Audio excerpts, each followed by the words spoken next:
Well, welcome everyone.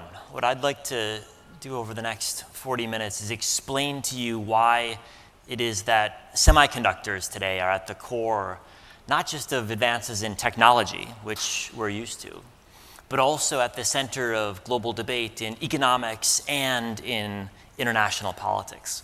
And to argue that you can't understand the world around you without putting analysis of semiconductors at the center. Behind all artificial intelligence systems today is computing power. More and more compute used to train the most successful AI systems. And this is a trend that has lasted not just for years, but for decades. Most of the advances in artificial intelligence have stemmed from using more data to train artificial intelligence systems, which in turn requires more computing power to use in the training of that data.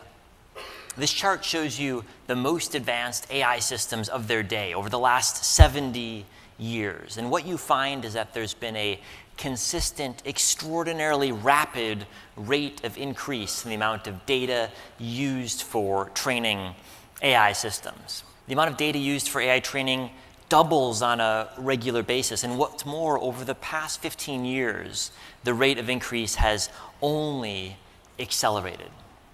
This is what AI researchers, people at AI labs like OpenAI or Anthropic, refer to as the scaling laws. The intuition is that if you want a better AI system, you need a bigger AI system, a system trained on larger and larger quantities of data, which is why the AI systems that today undergird chatbots like ChatGPT are trained on almost all of the text that exists on the internet. And it turns out we're just getting started. We're finding more and more sources of data to use in training AI systems. And most of the optimism about improvements in AI over the coming decades stem from the belief that if we find yet more data and train yet bigger AI systems, we'll have better artificial intelligence as a result. And if you want bigger AI systems trained on more and more data, you need better semiconductors because it's in vast data centers full of the most advanced servers with the most advanced chips inside of them that all AI systems are trained. This is why the world's biggest tech companies are more focused than ever before on getting access to the cutting-edge AI chips that are used in training these extraordinarily capable systems. And it isn't only tech companies that are focused on computing power as a core metric of success in the world of artificial intelligence. Governments are too. China, for example, has articulated a goal of increasing the computing power in China by 50% over the coming years. Countries from India to the United Kingdom have set out similar goals because they believe, just like all of the world's large tech companies believe, that better AI systems require more computing power, and therefore access to computing power, access to the cutting-edge chips that enable the training of big AI systems will be critical not just for technological advances, but for their economic and their political future. And if you look today at the distribution of computing power around the world, what you find is that there are two countries far ahead of the rest. Here's a chart put together by the Blair Institute of the server installation base by country, how many servers every country has installed. And what you find is that there are two leaders by far. First, the United States, far out in front of the pack. Second, China, clearly in second place, but also clearly ahead of the rest of the competitors. And it's no surprise, looking at charts like this, that there are also two countries that are setting the terms of the race to build AI systems. These are the countries that have access to the extraordinary volumes of computing power that are needed to train AI systems. And these are the countries that are competing right now to gain access to the cutting-edge chips that advanced AI training requires. And it's data centers like this that they're focused above all on building. Data centers, vast warehouses full of thousands and thousands of chips and servers into which data is surged as AI systems are trained. Data centers like this are rewriting the wiring of the global economy. They're reshaping investment in many different countries. They're attracting billions and billions of dollars from some of the world's largest investors who are betting that access to cutting-edge data centers will be economically critical in the future, because data centers like this are not only used for training AI systems, they're also used for deploying them. That's why AI data centers are being built not only in the United States and in China, but in many other regions of the world too. In Malaysia, the center of the data center boom in Southeast Asia, in the Middle East, where Saudi Arabia and the United Arab Emirates are trying to become AI hubs in the developing world. Many governments are focused on data centers like this as a tool of power in the modern world. And it's forcing changes in how big tech companies operate. Because if you want a cutting-edge data center like this, you need extraordinary volumes of energy to power it. More energy than data centers have ever consumed before. And this is why some of the world's biggest technology companies are now also becoming some of the world's biggest energy investors. Whether it's Microsoft or Meta, Alphabet or Amazon, they're spending billions, and in some cases tens of billions of dollars building and buying power directly. Because in certain regions, like in the United States, we're seeing the first increase in demand for electricity that we've seen in decades. And it's being driven above all by data centers. It's artificial intelligence that's demanding more power than ever before, which is forcing tech companies to look harder than they've had ever to look before to guarantee they can get access to the power that they need. That's why, for example, many of the leading AI entrepreneurs have themselves personally invested in projects to build fusion reactors. It's why Amazon recently announced it was buying a data center located right next to a nuclear power plant, giving you a sense of just how critical power supply is for these cutting-edge data centers. But of course, the biggest challenge in building an AI data center is not getting the land or constructing the building or even accessing the power, challenging though that can be. The biggest challenge is getting the chips that go inside. Because at the core of artificial intelligence systems are many different types of ultra-complex, cutting-edge semiconductors, which make it possible both to train and deploy the types of AI systems that are now being rolled out. And today it's hard to get access to all of the chips that you need. Not just hard for people like you or me, hard for people like Sam Altman, founder of OpenAI, who just a couple months ago was tweeting his apologies that he had to slow down access to certain ChatGPT services because even OpenAI couldn't get access to all of the advanced GPU chips that it needed. It's these chips, the GPU, graphics processor units, and the high bandwidth memory that they're coupled with, which are the currency of the AI era, the most important commodity, and also a commodity that until very recently has been in extraordinary shortage. And if you want to understand the economics of artificial intelligence or the geopolitics of AI, you've got to trace AI all the way back to the chips that AI systems are trained on. And you'll find, as I'll discuss in the remainder of my remarks, that the supply chain of companies that produces these critical chips is extraordinarily specific and concentrated, which creates great monopolies and extraordinary profits to the companies that play a role in producing the computing power that AI requires, but also creates extraordinary vulnerability, given that many of these critical chips are produced by a single company. Something that, in an era of intensified geopolitical competition, is, in a lot of ways, a very dangerous risk. For now, the boom in investment in data centers has been an extraordinary benefit to the number one producer of GPUs, Nvidia, a company that until recently was best known for producing chips used in video games and computer graphics. But over 15 years ago, Nvidia realized that the exact same chips that can render images beautifully on your computer or in video games can also be used to run the math that undergirds artificial intelligence. And so for a decade and a half, Nvidia and its extraordinary CEO, Jensen Huang, has been betting on artificial intelligence being the real use case of the GPU chips that his company specializes in. They spent this time building out a software ecosystem to enable programmers and developers to build on top of GPUs in an efficient way. They benefited from academic research, which showed that GPUs were far more capable of training AI systems than prior types of chips had been. And it's turned Nvidia into a company valued at trillions of dollars, one of the most valuable companies in the world, and also a company whose products are something that the AI world can't live without.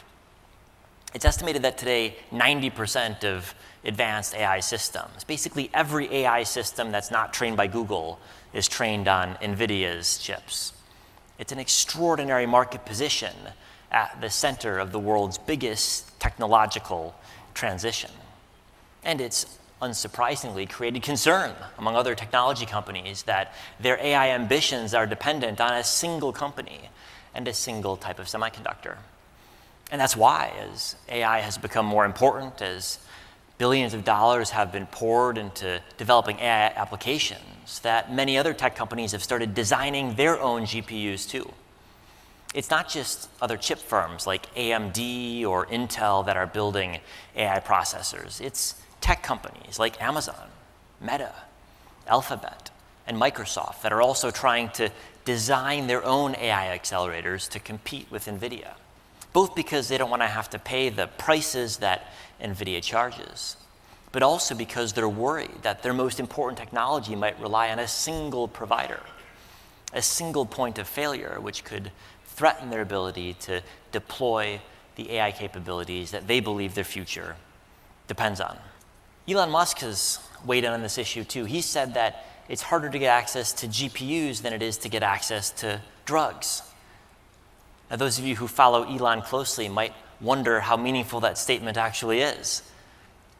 But in fact, Elon has spent the last year trying to acquire over 100,000 GPUs to build a massive new data center in Memphis, Tennessee, where he plans to train a new AI system that's supposed to compete with OpenAI and Anthropic. And if the richest person in the world is struggling to get access to GPUs, you know that supply is indeed extraordinarily tight.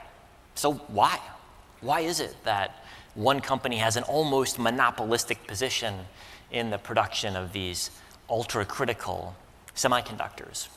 Why can't anyone else design comparable chips that can fit into the exact same supply chains?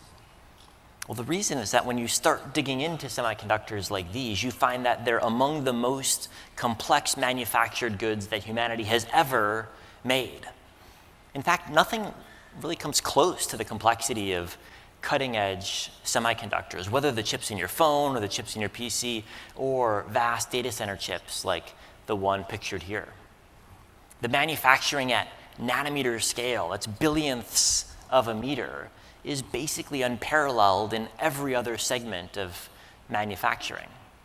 And the fact that chips like these can have billions or tens of billions or hundreds of billions of tiny transistors, little electrical switches that turn circuits on and off, mean that there's nothing else that comes close in the complexity of the number of components involved. And this supply chain of companies that's necessary to produce chips like this is also the most complex of any that exists in any segment of the economy in all of human history. Nothing else really comes close. Because Nvidia, of course, doesn't actually manufacture any semiconductors. It never has. It's made no effort to manufacture. It only designs and relies on a series of other companies to do the manufacturing for it. And that's inevitable, I think. It's inevitable that you need a complex supply chain to manufacture the world's most complex products. No company can do it on their own. But it means that supply chain management is essential for a company like this and anyone who uses their products. And it means that understanding the supply chain, understanding the choke points in the supply chain, is critical for making sense of how AI systems are actually produced. And indeed, the supply chain of semiconductors, like those that power AI, stretch across the world. A typical semiconductor might be designed using software produced in the United States, use intellectual property from companies based in the U.S. and Europe, rely on chemicals and materials from Japan, be produced with manufacturing equipment from the Netherlands, United States, and Japan, be actually manufactured in Taiwan before being sent to China or Malaysia or somewhere else for assembly into a final product. There's scarcely a single chip in the world that's produced entirely in one country. Almost every semiconductor that exists requires international trade and exchange, the use of intellectual property, of tools, of components, of materials from lots of different countries. And it's understandable why we rely on an international supply chain like this, because the complexity is just too large, too extraordinary for a single company or a single country to do on its own. Just think about some of the materials that are involved in chip making. Whether it's the silicon or many of the chemicals that are used in the manufacturing process, they often have to be 99.9999999% pure, because misplacing just a handful of atoms in advanced chip making can cause defects in how circuits work. Well, there aren't that many companies that know how to produce a material with that many nines of efficiency. And you don't just need one material in chip making, you need dozens. You don't just need one machine in chip making, you need many different types of machines. You don't just need one type of software to produce an advanced chip. You often rely on multiple types of software, and the same is true for the intellectual property libraries that you draw on. This is why no one today is self-sufficient in semiconductors. Not a single company, not a single country. And it means that the semiconductor supply chain is more than any other segment of the economy reliant on the ability to transfer products and technology across borders. Which means that there's also no other segment of the economy that's more exposed to the intensification of geopolitical conflict between China on the one hand and the United States on the other.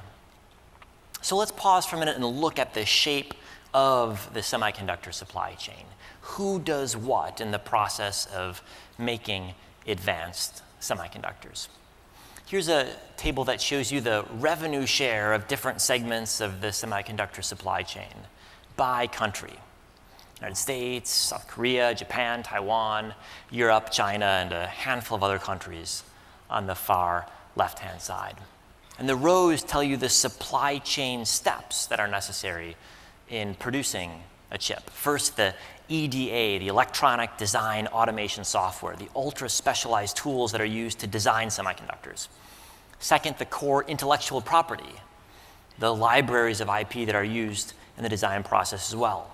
Third, the actual manufacture of silicon wafers, which just a handful of companies can do with the requisite level of purity. Fourth, the production of the fabrication tools, the extraordinarily complex tools, more on them in a moment, that are necessary to produce advanced semiconductors.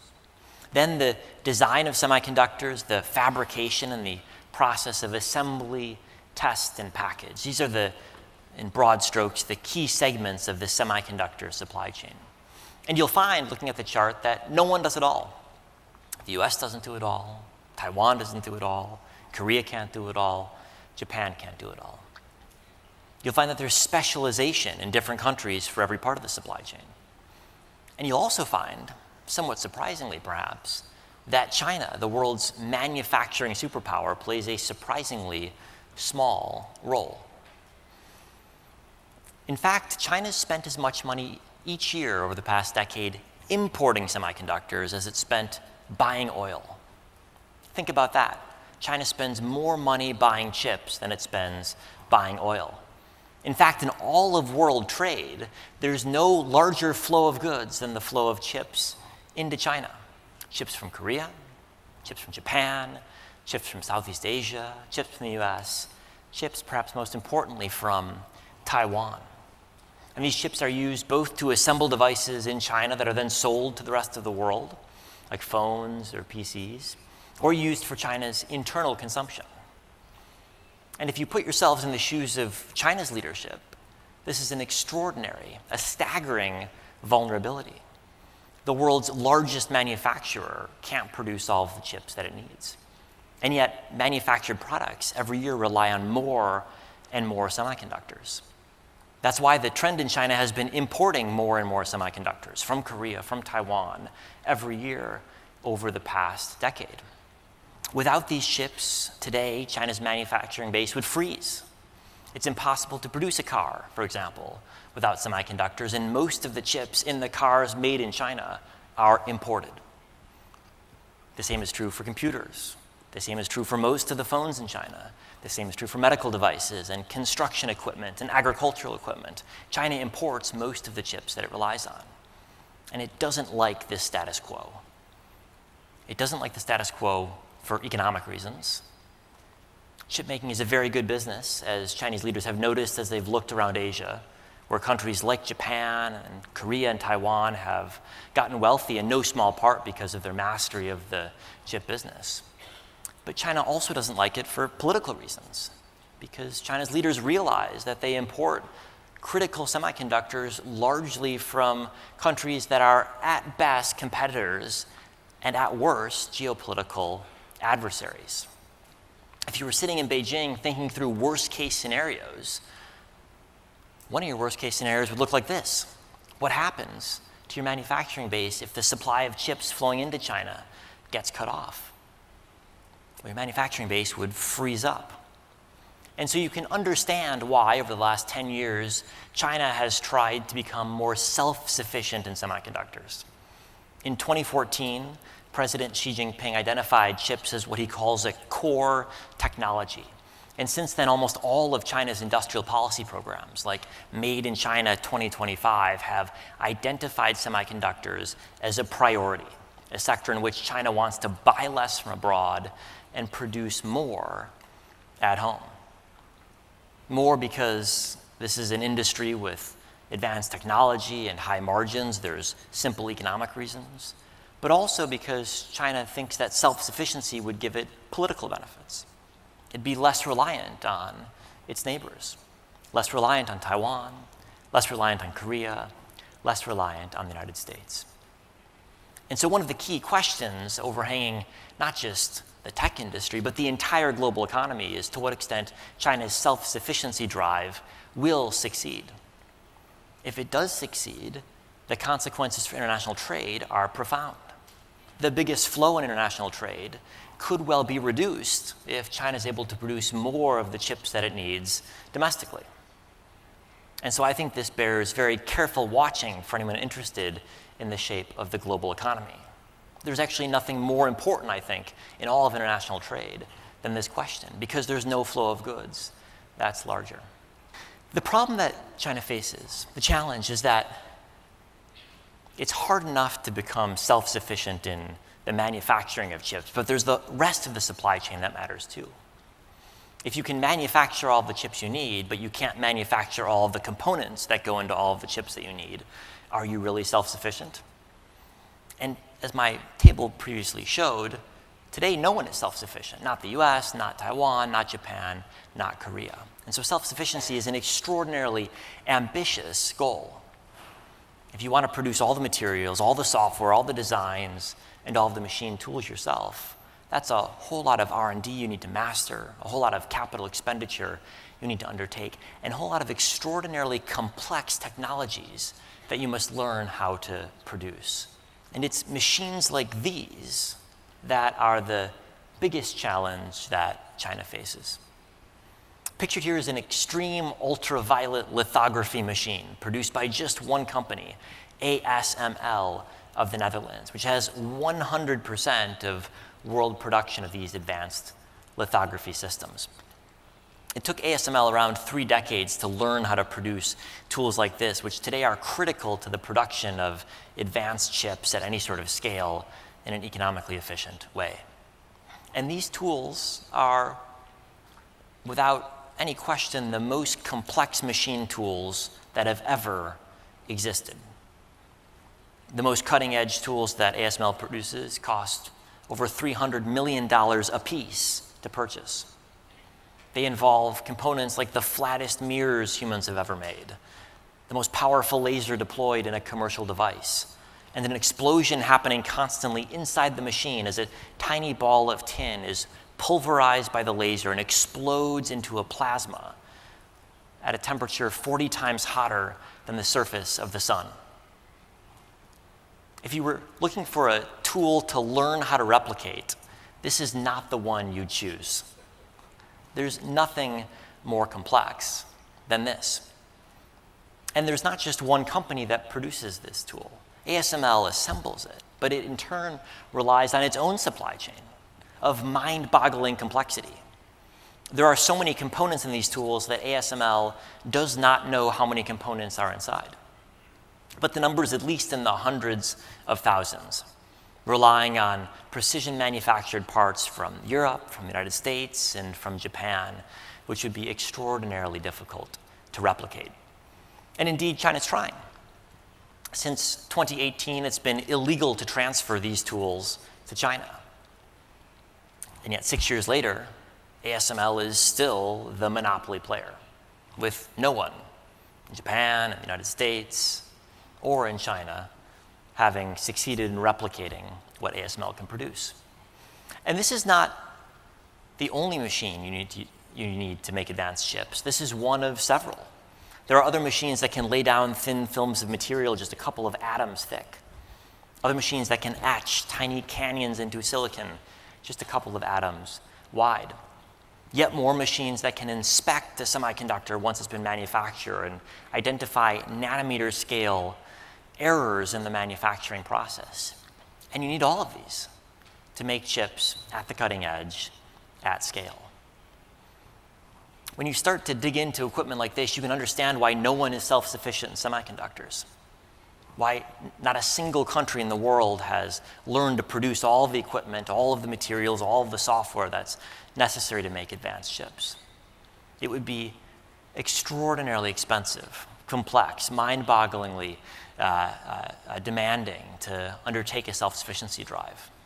And it illustrates the challenges that China's own self-sufficiency drive involves. Because when U.S. government officials look at the future of artificial intelligence and look at the chips that have made advances in artificial intelligence possible, they want those technologies first to go to friendly countries before adversaries, which is why since 2018 it's been illegal to transfer these tools to China, and why since 2022 the U.S. has restricted the ability of Nvidia, a U.S. firm, to sell to China, which used to be its second largest market. The bet the U.S. government making is simple. It's the exact same bet that Google's making, the same bet that Sam Altman of OpenAI is making, the same bet that Anthropic is making and Mark Zuckerberg of Meta is making. The bet's that if you want better AI systems, you need bigger AI systems. If you want bigger AI systems, you need better GPUs. And if you want better GPUs, you need tools like this to produce them. And that's why the U.S. has injected a new level of geopolitics into the semiconductor supply chain. If this bet is correct, that better chips are critical for better AI, then tools like this are choke points in the ability to produce the chips that advanced AI requires. And it's this word choke point that has also spurred China into action, spurred China into trying to develop its own domestic capabilities, spurred China into trying to further substitute out imported products and replace them with Chinese components. In other words, China's strategy and America's strategy are built on the same basic assumptions. China thinks that AI will be very important, that tools like these will be critical, that the shape of international trade will be determined by whether or not China can be self-sufficient in semiconductors. And so China's poured tens of billions of dollars a year into trying to build self-sufficiency. The U.S. has the exact same assumptions. and for the exact same reasons is trying to cut China off from these tools and the advanced chips that they enable. And the reason that both Beijing and Washington are fixated on AI as critical to the future is not primarily about ChatGPT. It's not about who will create the next trillion-dollar tech company. It's not about whether AI will transform the way we write emails or post on social media. It's because they're both betting that AI will be critical to some of the core elements of national power. And indeed, in the Indo-Pacific region, both governments perceive an arms race underway, an arms race that will be measured in some of the traditional metrics of military power, like the number of ships that are built or the number of missiles that are deployed, but also an arms race that will be shaped by artificial intelligence. And this isn't a projection about the future. This is a statement of reality. It's already the case that next-generation military systems that are being fielded right now are built on the assumption that AI and autonomous action will be at the center of how militaries fight and how spy agencies operate. We see it, for example, in the Russia-Ukraine war, where both the Russians and the Ukrainians have poured resources into building out their drone programs, drones which in some cases are quite simple, but in other cases are increasingly autonomous in their action. And nearly every military that's looked at the Russia-Ukraine war has concluded that future conflicts involving more technologically advanced countries will rely even more heavily on autonomous systems. Well, an autonomous system is an AI-enabled system. And just like if you want your car to drive autonomously, you need a whole lot of computing power. So too, if you want your drone to fly autonomously, it requires the exact same computational inputs. In other words, computing and drones are two sides of the same coin. And it's not just drones. The same is true for intelligence. It's now been nearly a decade, at least we know from public sources, that the U.S. military has been using AI to make sense of all the intelligence that its spy satellites gather and its intelligence agencies pick up. There's too much data being collected by satellites right now for humans to sift through. So you need computer vision algorithms, for example, to identify what's a truck and what's a tank. Everyone is doing it. And as the cost of launching satellites decline and the amount of data that's being collected increases, it's not only the world's biggest militaries that will rely on AI, it's already the case that medium-sized ones are too. In other words, AI is about the future of national power. It's about the future of how militaries fight. It's about the future of how intelligence agencies operate. And therefore, when both Beijing and Washington think about AI, they're thinking not about ChatGPT, they're thinking about systems like this. And they believe that whichever country has access to the best AI ecosystem, the most trained experts, the most advanced data centers, the most sophisticated semiconductors, is likely to have a head start in developing AI-relevant military technologies, AI-enabled intelligence systems. And I think that's not a crazy bet to make, which is why it's not just one country pursuing that strategy. It's every country pursuing that strategy. And that's precisely why the US has turned to GPUs, the critical chip in building AI systems, as the centerpiece of its strategy to maintain the technological lead of the West against China. It's as simple as that. And you can track who's buying GPUs, who's getting access to the advanced chips that Nvidia produces. And you'll find that most of them are going to US firms, and Chinese firms are far behind in the position of number two. Well, this is exactly what US policymakers want. They want Chinese firms to have trouble getting access to computing power they need. They want the Chinese ecosystem to feel like it can't get all of the access to training and deployment infrastructure that it would like. They want a world in which the West's most advanced technologies are primarily benefiting Western firms. And China naturally wants the opposite. two conflicting strategies, but both focused on the exact same core technology. And for now, I think it's fairly clear that Western firms, the Western AI supply chain that I've sketched out, a supply chain that runs through Silicon Valley, but also through Korea and Taiwan and the Netherlands and Japan, is out in front. Whether you look at AI companies by valuation or the size of systems that AI companies are training, what you'll find is that it's the West in the lead. U.S. firms are training AI systems that are an order of magnitude bigger than many of their closest Chinese competitors. Now, this might not be the only metric that matters, but I think it's clearly a metric that will be quite important. It's the metric that OpenAI and Anthropic and Facebook and many others are betting on to justify their investments in next generation systems. And I think it provides a glimpse into where the competition over AI is headed. In other words, you can't understand the AI landscape today without putting this geopolitical competition at the center of your analysis. You can choose to ignore it if you like, but the supply chain that produces the components that artificial intelligence relies on is being reshaped by it. And what's more, the two most important governments in this process are both looking at the same information, drawing the same conclusions, and pursuing essentially similar strategies of trying to build up their own AI supply chain and gain an advantage in the process. AI is going to be fundamentally politicized by this dynamic. There is no neutrality because the chips that make AI systems are not neutral. They're manufactured somewhere using somebody's software and someone's machine tools. And as much as companies themselves would like to be neutral, like to be able to sell to all geographies, like to not have to be concerned about where they're buying components from, the reality is that governments are going to make them choose sides. China is going to make companies choose sides. The United States is going to make companies choose sides. And indeed, this is already happening. And it's not going to stop with chips.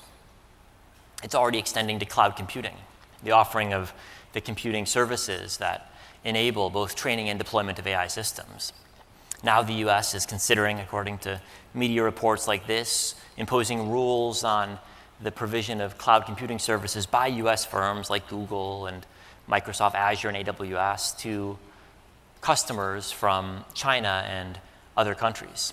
The US wants to use its advantage in this sector to make sure that its friends get access to the computing they need and its adversaries do not.